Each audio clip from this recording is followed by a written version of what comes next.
அனைவருக்கும் வணக்கம்.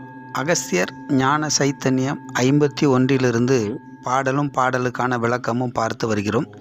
இன்று நாம் பார்க்க இருக்கிறது பாடல் 13வது பாடலும் அதற்கான விளக்கத்தையும் பார்க்கலாம். தயவாக சொல்லிவிட்டேன் சுழினை மார்க்கம், சாதனையை புலையரிடம் சொன்னால் தோஷம், மயமான ஜோதியடி மூலம்பாறு, மகாரமென்ற சுழினைதனை பின்பு பாரு, நயமான கருவி 96 போகும் நட்தீப ஒளி வீசும் புருவந்தன்னில், பயமில்லை ஆண்டு 12 சென்றாள், பராபரம் உனக்கு ஏவல் செய்வார் பாரே.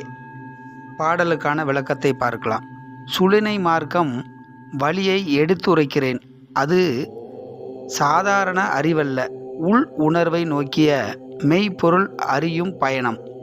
இங்கு புலையர் என்பது ஒரு சமூகத்தை குறிப்பதல்ல, தவத்திற்கு தகுதி இல்லாதவர், ஒழுக்கமின்றி இரகசிய ஞானத்தை தவறாக பயன்படுத்துபவர் என்பதை குறிக்கும் சித்தர்கள் மரபு சொல்லாக புரிந்து கொள்ளலாம். அதனால் ஆழ்ந்த சாதனை இல்லாதவரிடமும் தகுதி அற்றவரிடமும் கூறுவது பொருத்தமல்ல என எச்சரிக்கிறார். மூலத்தில் அகத்துள் அறியாமையால் நமக்கு மறைத்திருக்கும் ஒளியை உணர்ந்து கவனித்தல் வேண்டும். அதை கவனிக்க உணர முடியும் என்று கூறுகிறார். மகாரம் என்பது மூலத்தின் இருப்பிடம். சுழினைதனை பின்பு பாரு, அகத்துள் சுழினை வழியில் மனம் நிலை பெறும்போது அந்த நுண்ணிய அனுபவத்தை கவனிக்க வேண்டும். கருவிகள் 96 என்பது மனதின் அனுபவத்தை அமைக்கும் கூறுகளை குறிக்கும். தத்துவத்தில் அனுபவம் ஆழமடையும் போது அவற்றின் பற்றுதல் குறைந்து மனம் அவற்றை கடந்த நிலையை நோக்கி பயணிக்கும். புருவ மத்தியில் தவத்தின் உள் ஒளி தோன்றும் அனுபவத்தை சுட்டுகிறது.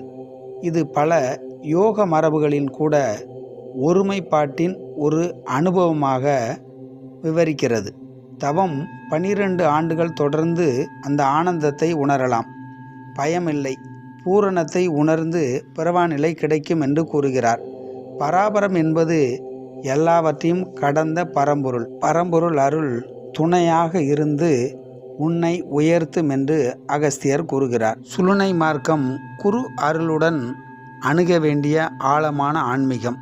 தகுதி, ஒழுக்கம், மனப்பக்குவம், உலக பற்றுக்களை கடந்து மனம் அடங்கும் நிலையில் உயர வேண்டும். பொறுமையுடன் தொடர்ந்து தவம் செய்தால் பராபரமான இறை அருள் வழி நடத்தும். அனைவருக்கும் வணக்கம். நன்றி. மீண்டும் சந்திப்போம்.